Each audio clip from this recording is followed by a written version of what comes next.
What is going on, everybody? Welcome back to the channel. After Sound here, bringing you Splinterlands content every single day. We also stream right here on this channel as well as on Twitch, so make sure you come by and say hello. This video is also brought to you by my music, which is available anywhere you stream music under the name After Sound, and I did release a new song called Run earlier this month, so check it out. Let me know what you think, and I appreciate the support. Okay, guys, let's talk about battles because we just hit a milestone, in my opinion. In the 18-ish months since we moved to a bot-free modern format, and of course everything that's ensued since then, right, with the battle, not the battle pass, but the wild season permit, we finally have, and I don't think that there's been another day that this has happened. This is the first time. On January 12th, we had more battles in Modern, 25,674 versus 25,453. I mean, if you go back through the history of Modern and Wild, and all we have is the last 6 months, but you can see Wild was significantly higher. It's always been significantly higher. I was going through some of these other dates here, and in no time did we ever cross that. And I know, looking at it now, right? I mean, it's not much.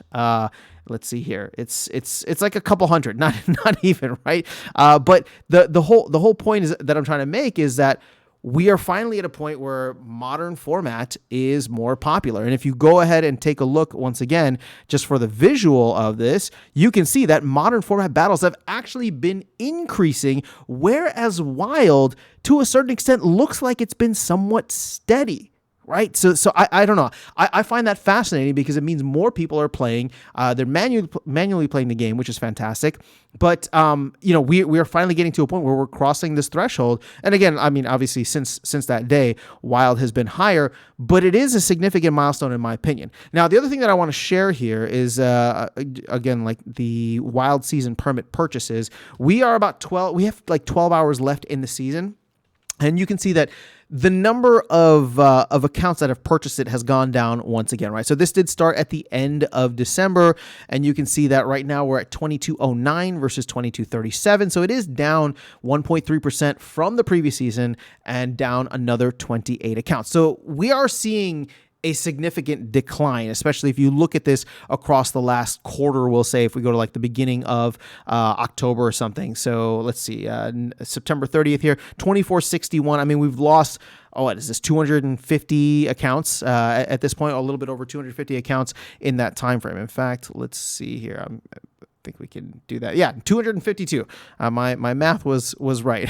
So at this point, I'm trying to figure out, we're still seeing the same number of battles, right? And like this visual here is still very striking to me, where the amount of battles being played is still relatively the same, even though accounts are going down. So I don't know if those accounts are just ones that maybe weren't playing too much, or it didn't make sense, or you just had people that were kind of doing double duty. So similar to what I'm doing right now, where I buy the Wild Pass, but I play a lot of battles in Modern. And at some point, right, I think at least 1 or 2 seasons over the past, couple of months, I have chosen not to purchase the Wild Pass.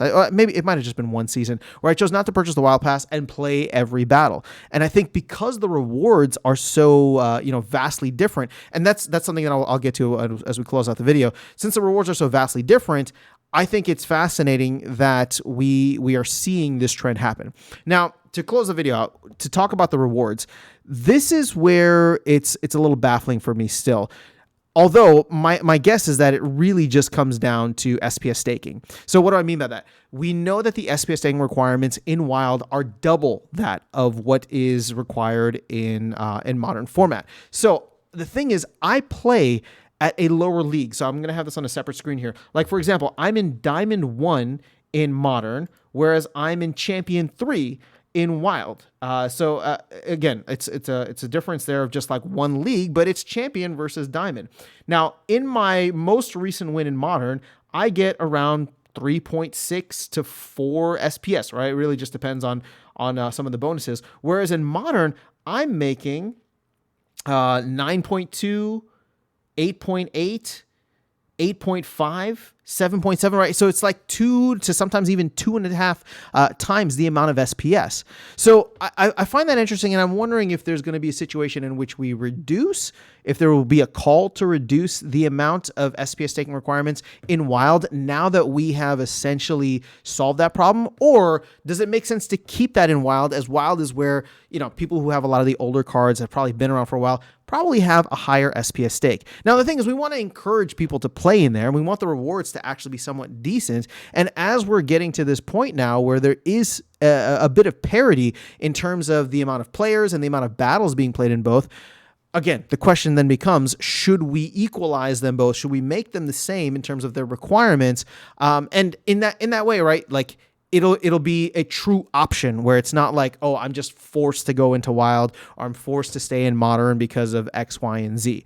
You have the option now where you're not, gate kept by the amount of SPS that you have, or yada, yada, yada, right? Like, obviously the cards are always going to be Modern and Wild, but you get my point. So I don't know. This whole trend, I know that I've covered a bunch of different things here, but this whole trend has been fascinating for me to watch. And as we head into hopefully what will be a fun bull run year with a lot of marketing, and the recent video that I had shows potentially new players coming in. This chart could actually invert even more if new players are coming in and really enjoying Modern, because again, new players are going to be guided to Modern first and foremost. But I'm curious. I want to get your thoughts on this. How are you feeling about just Modern versus Wild overall? How are you feeling about the staking requirements, the rewards? Are you playing in one versus the other? Is that going to change significantly once Chaos Legion is out? Again, that's probably going to be, once we get the Modern rotation, that's going to be a massive shift as well. But again, I see a lot of very good things, very positive things happening here for Modern format. And hopefully we'll continue to see both formats grow in the short, medium, and long run. But that is all I have for you guys in this video. Let me know your thoughts in the comments below. Otherwise, I'll catch you all in the next one and see you around the game. Take care.